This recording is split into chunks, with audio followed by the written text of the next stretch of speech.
Hello and welcome back to Fasto TV. Last week we covered a bunch of different things when it comes to marketing, scaling. We covered a bunch of other things that I think was very interesting. I talked to a few people that said we did good, so I feel happy. And today we're touching something new. Yes, and quick recap from last time. We had here Dennis, myself, and Cherry. Cherry is not here with us today, but we have here Martin. Not because he's dead. Yeah, he's still very much alive. but Martin is here for this segment where we're going to talk more about the financial part of your business and what needs to be done so you will stay in business and your money stays securely on the bank account or multiple bank accounts or where, in which country, etc., etc. So this will be the main topic for this podcast episode. Martin has a very good background in finance and business, and we're we haven't checked the credentials. Not verified. No, exactly. So we're very happy to have Martin here with us today to talk about his experience, and nice to have you, Martin, here. Yeah, thank you for inviting me. Good to be here. Maybe a little bit short introduction to actually verify myself is that, with my studies, my background is accounting with a focus on both financial management and banking sector. So I started from the accounting, meaning that I am also certified accountant in Estonia, which I think more people should be if they actually want to work in this business sector. And after that, I have worked in the banking sector for some time, and in the last 5 to 6 years, more focused on the private sector. And that means, or at least in my opinion, I have a very wide variety of knowledge. Yes. So I have worked at least with, I think, over 200 different companies or different company structures and different business models. So whatever topic we will touch today, I think, or with whomever I speak, I can understand their business within 5 to 10 minutes and go deep into the financial part and also the business itself, not only the financial. So I think this is the most valuable thing at the moment, coming from me to the new entrepreneurs, basically, that I can talk to them about their business. Understand and assist. Yeah, exactly. So let's go to the first topic, or first segment, where we're going to discuss why the bank that you're using might be the actual bottleneck for high-risk business. And last time we talked about you getting approved and what is required, etc. But let's say you are already approved. Why there might still be a problem from the acquirer point of view that your business could stall. Maybe some use cases or stories where, let's say, bank accounts get closed. We're not talking about payment processing, but actual where you keep the money. Mm-hmm. Yeah, as I said, that based on the experience, I can definitely relate on that topic. I believe Dennis can chime in with his clients more in a more detailed version if needed. But yeah, as I would say that in the last 3 to 4 years at least, we have seen a very, very much increased tension from the banks, especially from regulators onto the banks. So I would say that banks are not our enemies. We should work with banks to help them understand what we are doing, how we are doing, and be transparent. At the same time, I understand that for some of the banks, high-risk merchants are, as the word says, high risk, which means that they need to report to regulators more. It means that they need to allocate more funds and resources on that, hire more employees. And at the end of the day, it all comes down to the profitability, right? And yes. If the banks really see that the profitability is not there, it's easier for them to just find any excuse to close your account. Yes, for sure.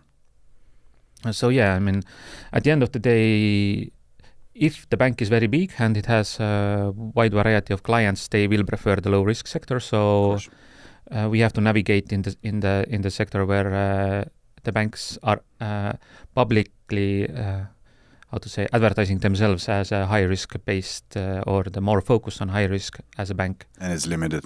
If you think traditional banking, at least, it's very limited who would advertise themselves in the high risk space. That's why actually becomes very expensive for certain industries to get banking if it's not traditional, because you go to traditional the same way you go to Stripe. You go because you know it, everybody knows it, and it's cheap. Yep. Yeah. But the other options, the EMIs, are not cheap. Yes, okay, if you go to Revolut, Wise, and all those, which is still traditional because they're low risk. That's where the risk profile is. But if you go to all the other ones, you usually pay for ingoing, outgoing, monthly fee. You have different limits, and you don't really get any interest or anything. So there's a lot of these things that you can secure your business better, but it also costs you more. Like he says, they allocate their resources towards, we want high risk, and we know we have to report more often and more frequently per merchant and per whatever. So they have more resources there. That's why they also charge more. But some of them also are greedy, because I do know on the incoming, there is no fee. That's a made-up fee. It's like an authorization fee in payment processing. It doesn't exist. You're just charging it because you can. There's a transaction. You want to make some money? Let's make a fee. So there's like different levels of these EMIs, like I mentioned, electronic money institutions, that the ones that are like the super regulated, who are like the banks, let's say. Then there's like the less regulated ones, and then like it goes down and down. So you as a business, you should choose based on your riskiness, let's say, or your, let's say, laws, like which provider you go for, which is the most suitable for you, right? And this is like what Fasto and what companies like us do, is that we help the merchants to navigate like where or which providers you should actually work with, right? Of course. I do think that sometimes also the greediness comes because as a third-party provider or a third-party solution, you want to make money on it, and you don't always inform people that some of these fees are made up. So you're trying to screw your own merchants. I would say that you need to have the information on hand yourself, whether it's with us or with somebody else, because there is certain things where we see you as higher risk, so we will maybe put some more fees on than other people would, or even going directly would. So there is, knowing these things will definitely help you pick the right decision for yourself, because of course at the end of the day, it's not very beneficial if everybody makes money but you. Yeah, and as you said, that if you are not very well connected, then it's not suitable for you to search each acquirer or a bank yourself, so it's easier to use middlemen like... Yeah, and if you only go by Google, you might hit the wrong keyword, and you still get the ones that will charge you an arm and a leg. Yeah. So, fact here, takeaway, come to Fasto, we will help you with the right provider. All right, but let's go to segment 2. Now let's say that you have a business running, everything is good, you accept multiple countries, let's say not only one country Pacific, and we have different currencies, of course, available. And then we know that having multiple currencies on your website to offer your products and services in multiple currencies also help you with conversion rate. So if I'm from US, locally, and I pay with US dollars, this is higher conversion for me. If I'm from Europe, I want to pay in euros. If I'm from Denmark, I want to pay with crowns, and so on. So let's talk a little bit about multi-currency account setup and why it's important for high-risk merchants. Yeah, sure. From my side, as you mentioned already, that and even for the, let's say, the lower risk merchants as well, is the logic is that if you do your business cross-border and also cross-nationally, or even from different sectors of the world, then depending on your client base and your setup, the clients want to pay in their local currency. And if you have affiliate in the country, you have any other suppliers in the country that you need to pay out in the same currency, then it does not make sense to keep only one bank account in euros, for example, in our case, or only in USD, and then do payouts for that, because every swap or the exchange of FX is crazy. For the banks, I mean, it is not crazy, right? No. For banks, they will for acquirers, I know for certain acquirers, they take 2-3% on converting these money. So if you take your money in from the US and USD, but your merchant account is euro, they have to convert it, and they again charge a premium. Yes. Yeah, exactly. And now think about it in a logical way, that you make your transaction, you sell your service and an item for, let's say, 100 euros. Someone pays it in dollar, it will be converted, the fees will be taken, you will get maybe, let's say, 97 euros. then you will get it into your account. Then you think about it, maybe I have to pay someone back. Then you have to convert it back to USD, right? Yeah. Then you lose another 2-3%. Yep. And when he gets the money, basically there will be at least up to 10% gone on Plus also there's the wire other fee fees. usually as well, which can also depend on the banking you're using. Yeah. It can be 0, it can be 5, it can be 10 euros or dollars or whatever account you use. Then when you start adding that up, you lost 10, 15%. That's a lot of money. Yeah. And when you talk about having these like multi-currency accounts, are we talking also about having it on multiple providers, or is it still going to be one provider who just offers this service as a multiple currency option? You can have one for sure, but I think it depends on your volumes. Yeah, I think so too. That the higher the volumes for your company, the better it is risk-wise to lower your risk to have multiple acquirers and multiple then accounts. Or let's say the FX accounts for different currencies.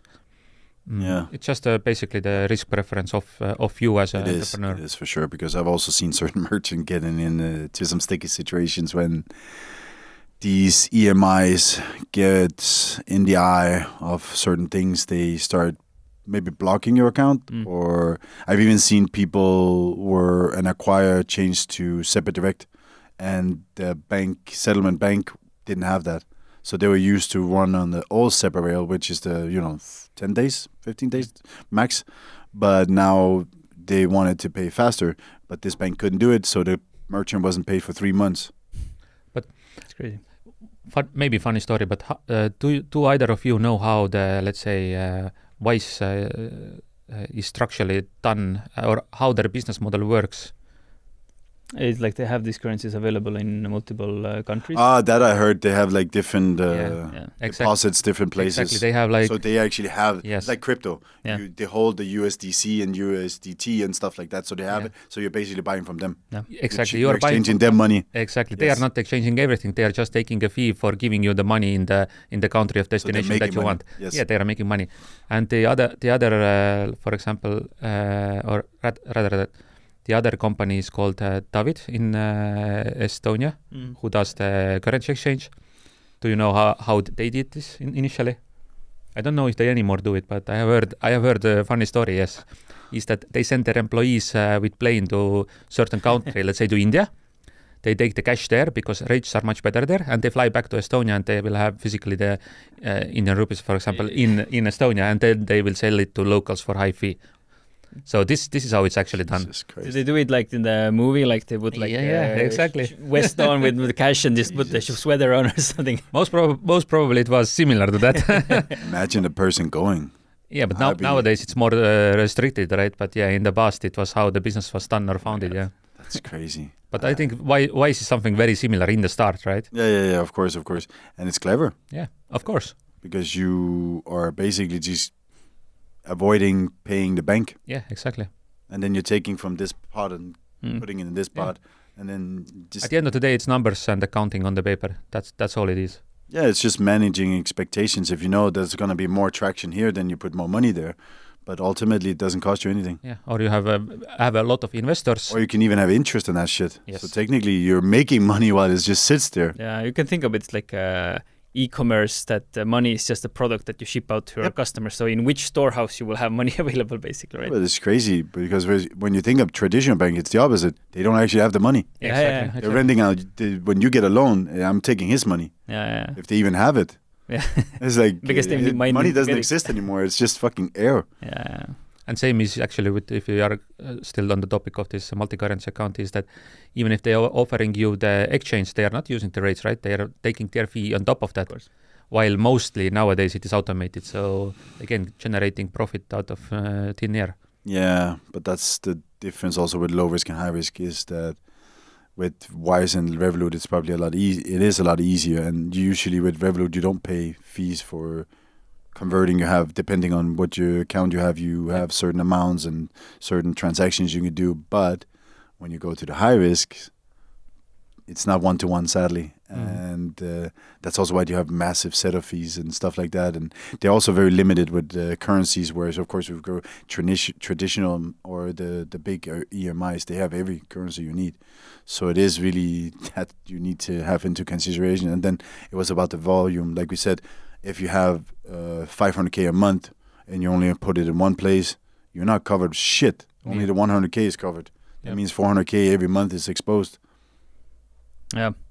Breaching that idea is that if we talk about jurisdictions or like where you should set up your company, and like what impact does this have for your business overall? Is that let's say if I'm an Estonian company, should I still use like Estonian banks, or should I use like let's say bank from Lithuania or from UK, or should I even have it in Estonia, or what's the setup like that? I hope I understood your question correctly. Very I hope so very too. political of you. But basically, at the end of the day, you have to come back to the first question, or even the first thought is that I have a business idea, or I have a business. What I want to do? Do I want to do my business cross-border in certain country? Am I dealing with goods or services? If it's goods, then you need to be anyway physically located in this country, which gives you, how to say, flexibility in terms of your structure for the companies, having a holding company, for example, but still your operating company has to be physically in Estonia. In our case, then it would be good to have a bank account in Estonia, right? It gives more, let's say, good not visibility, but even like if the customers check you out, they see that they are fully in Estonia, there is an Estonian bank account, so on. Same, for example, if they're Lithuanian, they have a Lithuanian bank account. But other than that, if your main services or the main revenue is generated through services all over the world, then the sky is the limit in that case. Agreed. But there are different setups, and definitely, as you stated, that you can have your company in your country and have a bank account in another country, or even another bank accounts in different countries for the risk exposure, basically. So I would say that always start with what I want to do and what is my expectations, basically, and how much am I willing to take the risk of having only one bank account, or only one service provider, or only one counterparty, or one bank account for only one currency. Mm-hmm. Yes. And if you're open about it with the bank, or even as someone like Fasto, then Fasto probably can find you a very good solution or setup based on their experience and available connections. Yeah, I think a lot of times when I hear about entrepreneurs talk about their businesses, that they share these hacks and you should do company there and you should open bank account there, and then you can optimize that. And it's you're fundamentally solving a different problem. It's what's my business? What do I want to do? Not instead of how can I let's say play the system or optimize the system to make my company or my product more profitable. Yeah. This is the wrong angle. So but it does really help. There are certain things in different jurisdictions that you can use in your favor. So can you have some examples to share with us that you feel for example in Estonia, that where we're from, where we have our own business from, and what are some of the benefits that maybe, and I think this is something that we also want to have a separate episode to do only on Estonia. I guess there's a lot, but just maybe briefly to touch upon it. Yeah, the highest value currently Estonia offers from the profitability point of view for entrepreneurs is that Estonia does not have corporate income tax, which means that all the profit you make during the year can be rolled over to new periods. So important, because in Denmark it's completely the opposite. Yeah. I don't know how many times I've heard people just sitting talking about, shit, how do I get rid of this money? I don't want to pay taxes. Yeah. And you can't pay yourself because, again, you pay taxes, then it's the dividend tax you pay.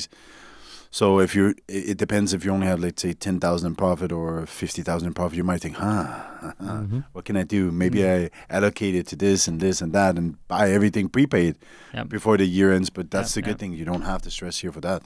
Yeah, exactly. And that if you're thinking that way that you just described, is that you will start generating expenses or start buying stupid stuff you actually do not need, right?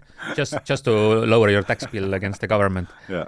But that can be also how to say, translated into the tax avoidance, right? And this we do not want to do. Of course, everyone needs to be as lean in terms of taxes, and there are different ways to have your tax burden as small as possible. But if you really do not want to stress about it at all, then Estonia with 0% corporate income tax, then I mean it's a very good place to have your company, either holding one or even the operational one, depending on your business model. But reinvesting is also good. From what I understood, the last time we had a conversation was that if you have the profits and you do want to reinvest them in some way, there are, again, good points there to help you, whether you want to do it in Estonia, which I thought was solely, but you can also do it outside of Estonia without having these massive tax burdens, or you're trying to avoid whatever, or you can actually grow your business from center.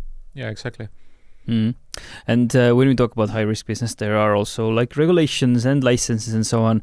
In your opinion, maybe you can both share what you think, because I don't know that much about it. I'm a marketing guy. Is that how much of a difference this would make to have your company in the same country where you want to acquire a license? Is it even possible to acquire a license from a different country if your company is incorporated in another country? For example, I'm an Estonian company. I want to get a license from UK.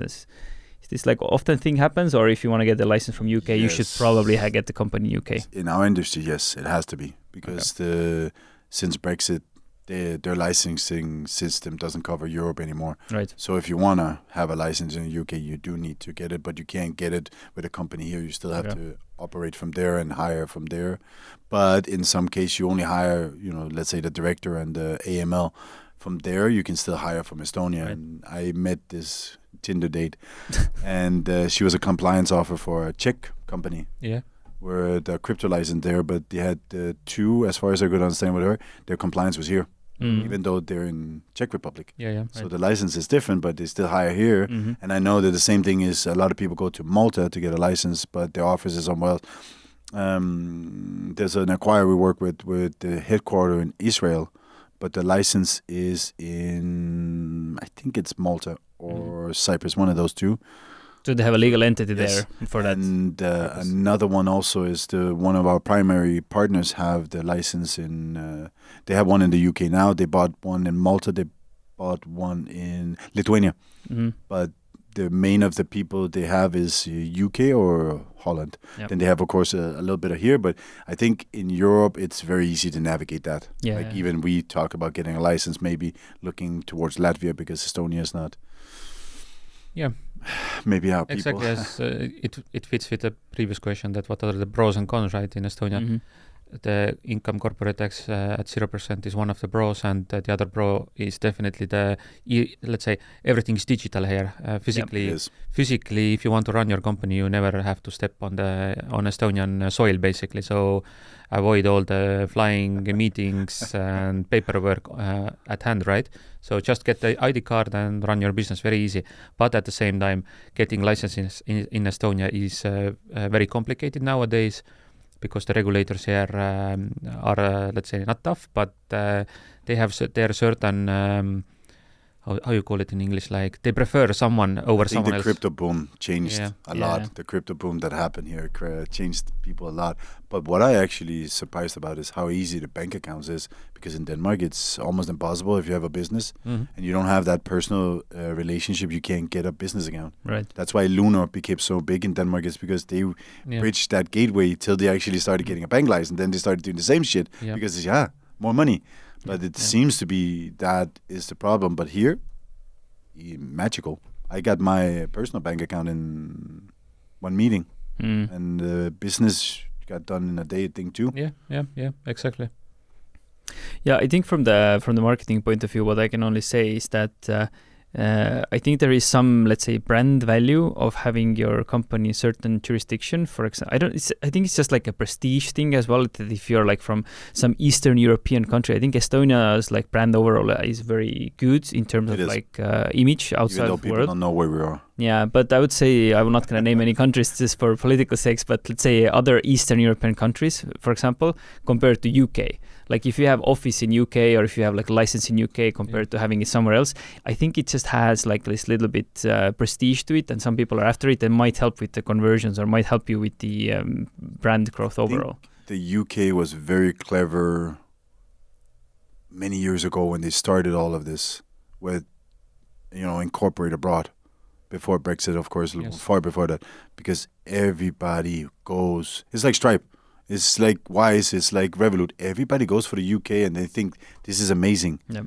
Because the taxes are 19%. I think they wanted to lower it, but they stopped. The problem people still don't understand after Brexit, it's not part of Europe per se, in the EU at least, and it's not very good for payment processing. Maybe banking can be more lenient, but it isn't that big of. I don't think the benefits actually outweigh it anymore. Yeah. I really do think that from what I've seen, Estonia, and now knowing Estonia, is a really good option. Cyprus is another one. I've seen a few here and there. There's Bulgaria, there's Portugal, depending on if you're moving personally and assets and stuff. There's better choices, and the UK, just because it's UK and it's kind of online too. But again, if we look at for me, the perfect solution is Estonia, because like you said, you don't even have to come here. Yeah. You never have to see Estonia, and you can have a company that operates perfectly according to all the tax laws in EU and whatnot. Yeah, but as you said, that of course you have to think about also other countries or jurisdictions like Cyprus, Malta, or even nowadays UAE is quite good for the personal tax. You need to make enough money though, because it's exactly. like 10,000 euros a year, I think, to keep the bank account and stuff. So you need to make money. Definitely. I mean, at the end of the day, we come back to this, that if you have enough revenue, then everything we are talking about makes sense. Yes. If your revenue is low and you're only almost making it every month plus minus wise, then I think being where you are probably currently is a fine for you. Yes. Sole trade or something simple. Yes. Yes. All right. Let's go to the next segment. I want to have like a small walkthrough. Maybe Martin from you. Maybe Dennis, you can also chip in here. What would you say? Let's say a perfect setup or a financial stack would look like for a high-risk merchant that is just starting out. Then it is, let's say, growing. Let's say they're doing maybe 50,000 plus revenue per month, euros. And then let's say if they're approaching 500,000 and then above that, like how would it change throughout their like the different tools and things that they need to have to scale successfully? I would say it depends. If you're lucky enough to have Revolut, you're good. In the beginning, you mean, yeah? I would say throughout the way. It also depends, are you keeping the money? Do you have a lot of expenses? What's the profit? Because if you keep a lot of money, then, okay, one bank might not be the choice. Diversification could be good. I would say put some money into some other assets. Mm-hmm. Make sure you don't sit with money if something crashes. You never know. But I would say if you're a startup, not even depending on your marketing plan, you should start simple. Start with one all the way. Like one acquire, one bank account, one whatever. So don't diversify, basically. Don't diversify, because it's gonna cost you more money. It's gonna cost you more complications. And if you end up losing one because maybe they didn't, I don't know. You never know. There's some people that want to see money also in order to keep your account open and so on. And I would also say if you have middlemen, like let's say Fast or whatever, we also want to make money and we don't want to be back up. So I would say if you're small, keep it easy for yourself. Keep it, find a really good solution that you can run for a while. And as you scale, that's when you need to be strategical. You need to either figure it out or reach out to some people. I've seen certain people in high-risk industries hiring lawyers and other shits for people that I don't know. It's frustrating. It's people that I don't know how they make money, but somehow people hire them, lawyers or financial advisors that don't know anything about payment processing or banking or anything. I don't even know what they know. But they insert them. Yeah, no, precisely. They insert themselves as a middleman, and they get hired by this person, and this person believes and trusts in them, and this person is useless. I would say don't do that. But I understand the purpose. And I would say also the people that can afford it, is the ones that are more likely to succeed. For example, the day I saw a merchant writing us, and he wanted to do 100,000 a month. It was a Dutch company and wanted UK only, 100%, which is kind of complicated. Then I looked at his bank account. There was 130 euros. Mm-hmm. You're not going anywhere, my friend. Yeah. That's not happening. And if you're funneling money from a different place, maybe, but then imagine it from the eyes of the person looking at that bank account thinking, yeah, he's not going to do 100,000. Yeah. You're not helping yourself. Yeah. That's also what you need to think about. And when you do a business plan or a marketing plan or whatever the things like we talked about, we can help and we want to help is to build this overview, get some insight at what's your economy, how can we help you scale that business, not only from a marketing plan, but also from the business operation in some way where we make sure that if you do, it's the same thing actually with diversification in processing is once you hit a certain amount, you should have more than one merchant account. Yep. Just because this one might hit some regulatory scrutiny or it might get sold or it just says, you know what, I don't want this anymore. No. And then you're stuck because then you have to start finding the next one. And then you're kind of reliant on it. And if you get down, and I've seen it so many times, people been down for 3 months. At that point, your history is useless. Yeah. Because they only look 3 months back.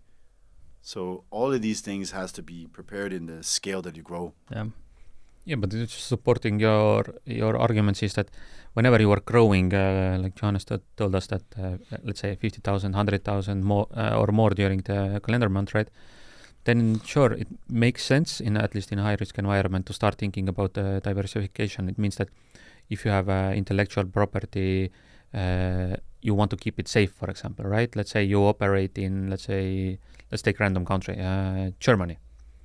Now, your main business and your main client base is in Germany.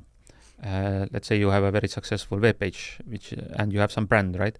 But to keep your web page brand and your business safe, you want to hide the IP, so to speak, in another entity. Maybe it is in Estonia, maybe it is in Because Cyprus. if it falls. Yeah, exactly. And then if you have a holding company that is responsible or rather holds the actual value of the company, then whatever happens with the holding company in Germany, you don't have to worry about it so much, meaning that you can have another entity running the business right on the side, or you can make it, or if you grow even more, that you have a few companies already set up in case someone comes and attacks it. It doesn't have to be a regulatory attack, meaning that they want to shut down your business. It can be a cyber attack, whatever. Or a competitor trying to take it down or something. Yeah, exactly. So you have to be ready for that, first of all. And secondly, you don't have to always think about having a structure in terms of holding companies, because as a private individual, you can have different companies in different countries. So it's not always, they don't have to be linked. And there are certain gray areas in finance and in legal setups where, let's say, you can hide a little bit your background, but not hiding in a way that you go to this, let's say, funny countries, so to speak, right? So you have a meeting, you see the shirt and the pants, but not the face. No, not quite. But let's say if someone wants to understand what you're doing, they do not see all your licenses available for the public viewing, True. right? So you can protect in that way. That is true, because I would say an adult, not everybody wants to be associated with it, but maybe that's the only thing you know. So of course you're going to target adult and you're going to make money in adult, but you don't want necessarily if people figure it out that mother.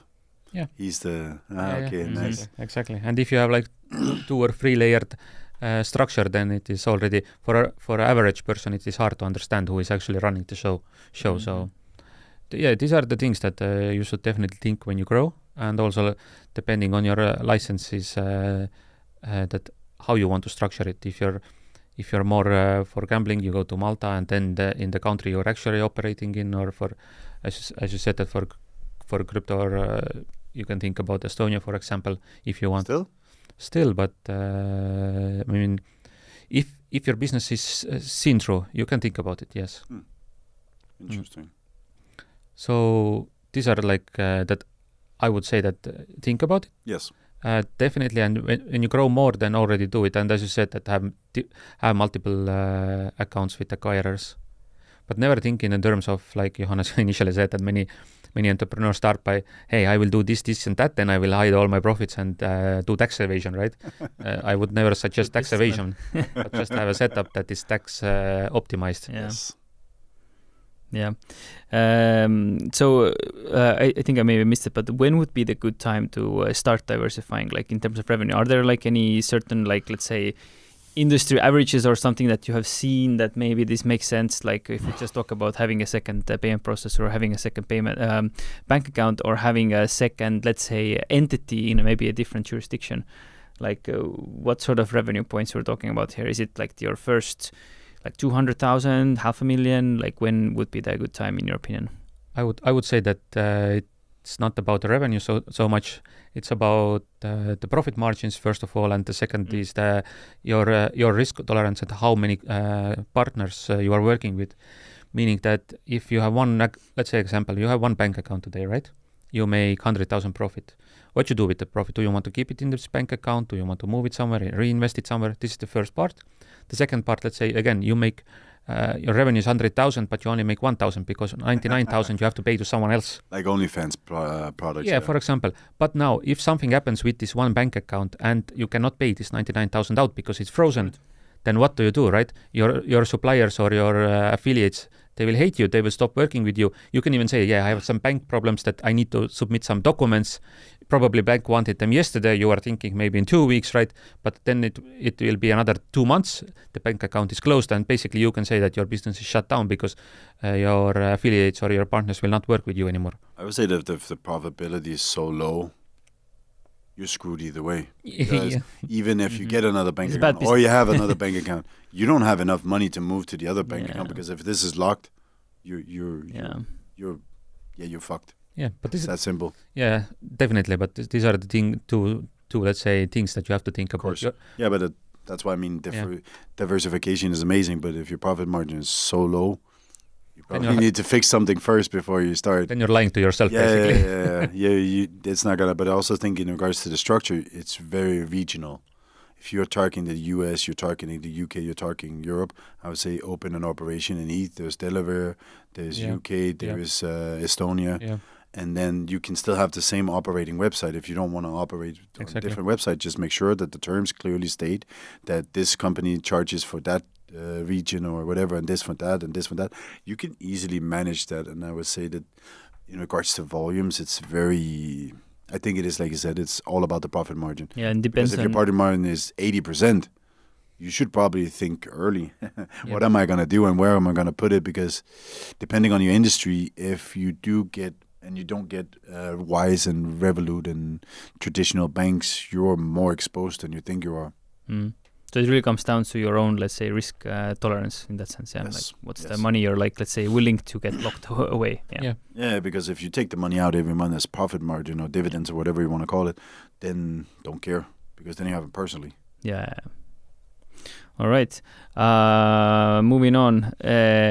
Any mistakes that you see in this space merchants oftentimes do or avoid? We already covered a lot of them, but like, what would be our like first thing that comes to your head? Like, what's the mistake that these merchants do? I think always, sadly, preparation. People are not prepared. And that's why majority, I think you see a lot of these startups. And out of all of these startups, how many will survive? I think you can feel it pretty early. I think it's also ignorance, because let's be honest, most of the good entrepreneurs are very good salesmen, which means that finance, banking, whatever solutions, it's in the background for them, meaning that they will probably hit their first 100,000 or first 1 million before they even understand that do I have a bank account or not? Do I even need license for my business? What is my plan if I make this 1 million, right? So impulsive, very spontaneous people. Yep. But there's so many mistakes, and it's everybody. It seems people come in with I would say mindset. Then, if it's one thing, it's wrong mindset. They come in thinking they know the market or how things works because they work with Stripe and Revolut, and they might have had a business before that did amazingly because maybe, let's say, it was low risk. Yep. But everything is easy then, because everybody wants you. You're literally the one thing that everybody will fight for. Mm-hmm. But once you touch into high risk, you have to be more considerate to the situation that you're in and understand that people are not calling you high risk to trash talk you or talk shit about your project, but basically they're just trying to warn you that if you don't operate it properly, you will be out of business. I've had 2 people with UK gambling license, amazing projects, no money. Mm-hmm. And after a while, the choir threw them out because there was no profit. There was no money to be made with them because they weren't salespeople. They couldn't raise more money, and the money they made wasn't enough to, sustain a growth. Mm. So even if you have a license, doesn't matter. It's try and listen to the people that know, but who the fuck knows if they know or not. Yeah. That's easy to say. I can give you all the advices in the world. Will it work? Probably not. But I would always say with AI, you're lucky these days. Do a deep dive in your market research and whether it's one or the other. Find some tools there. Understand your project and understand what high risk actually means. You would say watch the other podcasts. But I don't know. It's the mindset is wrong. But I would say also that there is a very good formula in math for that is that 1 + 1 = 3, right? Yeah, I always do that. Yeah, so it means that if you do something alone, you will probably fail. Some will be successful, and they are usually very successful. But for average person, having at least 2 people who what's the word in English? It's like table tennis. Yeah, but basically, one has one set of skills, the other has other set of Complement skills. each other. Yeah, exactly. And then they will add that, let's say, that the margin, and so it will become the 3-person team within 2 people, right? And so if That's you have also one, why you shouldn't start a company with somebody who's too similar to you. yeah, exactly. If you have some salesperson, you pair it with finance person. If you have a technical person, you pair it with sales or finance. 2 technical people will at 2 one technical point, people, they've never worked. they will also start rubbing each other off the wrong exactly. way, and they won't actually learn. How are you going to learn? We know the same thing. Yeah. Yes. Always be curious about what the other side knows, but never be like, I will do the same thing. No, right? no. So then it will be quite pointless, and I would say that find something else to do in your life. Precisely. One piece of advice from both of you for merchants scaling up at the moment. Let's say everything is fine with their current setup. They're like nicely growing. What would be your advice? I would say that always be open, at least with your let's say business partners and with your bank and with your payment service providers, because as today's topic is that this is a fundamental structure for your business. I mean, your business idea can be very good, but if you don't have a way to take money from your customers, then there is no business basically, yes?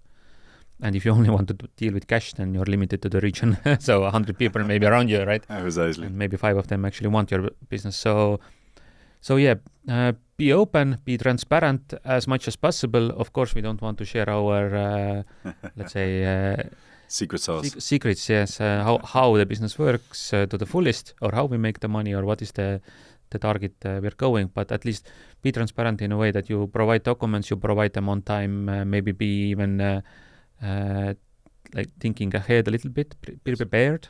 Yes. And then never think that whoever is asking you something, it's attack on you, or it's like it's extra work. Like, oh my god, I have to do it again, right? Or why they asking me again? Like, rather be like, okay, they are asking, so it means that actually you have been noticed, which is good, you know. Good advertising and bad advertising both are at the end of the day it's free advertising, right? Yep. So yeah, think about it, do the things in a correct way and in a timely manner as well when dealing with financial institutions, that time is money really. Do not delay answers or don't play stupid. Oh, I would say that goes for payment processing too. Don't delay it. If you have 5 minutes, make shit done, because it's so weird because everybody's just sitting waiting. Mine would be mindful, because when you're growing, there will be... It's like when you develop things. When you build a simple platform, it's easy. It breaks very rarely. But when you start building bigger, something that breaks over there can cause something that breaks over there, that breaks over there, breaks over there. Same thing goes with this is chargebacks, other things. If you start receiving bigger chunks of money, the bank will ask questions. If you start processing more money, the acquirer will start wondering. If you start seeing fraud or chargebacks, so it's just when you grow, be mindful to some of these issues that may arise, because growing can be many ways. You don't know always what, but at least be prepared. Yep. Like he said, be prepared is be mindful to what can happen. And again, it comes down to if you can't trust the people that you work with in regards to giving you information, find it yourself. Don't sit and wait for something to happen and then be desperate, because then you're not prepared. You're not mindful of what can happen, and you're only causing yourself issues. And whether it is good or bad advertisement can get you kicked out. Right. Yeah, and one piece of advice from my side would be that find the right problems to fix, because I feel that every company that is growing, they have a set of problems, and like you want to fix, natural as humans, we want to fix problems that we feel that we can immediately solve, because we get this feeling of, oh yes, I'm fixing something, I'm doing good for my business. But I believe that if you have a good relationship with your banking or your payment processor, then fixing your margin problem by switching a processor which offers you 0.5% cheaper fees is not probably the problem that you should be fixing. You should probably be fixing, like, how can you retain more of that revenue that you're getting, or how you can have a better infrastructure or whatever. You get unknown. Exactly. So much unknown when you change something. Yeah. Because you don't know them. The people that you have a relationship, you know what's going to happen. Yeah. I think it's like when you do any type of like a fundamental change in your business, is that you can always have to think that this change can cause like a significant drop in my operations, and will this marginal gain in the business be worth it or not? Because if the problem you're solving and the marginal gain is so little, then the unknown is typically so much bigger. You should not fix this problem at all. Just let it sit there. It was like when you walk through town at night. Are you gonna pick the fucking dark street that might be faster? Yeah. Or you're gonna go to one but where you're gonna end up? Yeah. But I don't know. I think it's a good one to think about. All right, then let's wrap it up. Dennis, any last parting words? Why anybody should come to Fasto? I was actually thinking about something. Because you were talking about the marginal profit for me, I always, like he also said, he can in 10 minutes read a business. I always try to do the same, but also from a product kind of view. So I would say for me, I don't do sales anymore, but if I did, I would still love to talk to people about the business, how we could make them do better. Some advice. I love doing that. I would still do it if people reach out to me. I would love to take a deep dive. We talked about maybe helping with marketing plans. Yeah. We just launched, we can help with Estonia and whatnot. For me, if people want to help with their margins or whatever, that's what we're here for. Amazing. We will help you make better. Amazing. So payfaster.com, visit our website, get in touch with us if you already have a problem with your payment processing, or you just like to discuss about payment processing overall. Send us an application or just a form, message from the form, and we'll get back to you. See you next episode.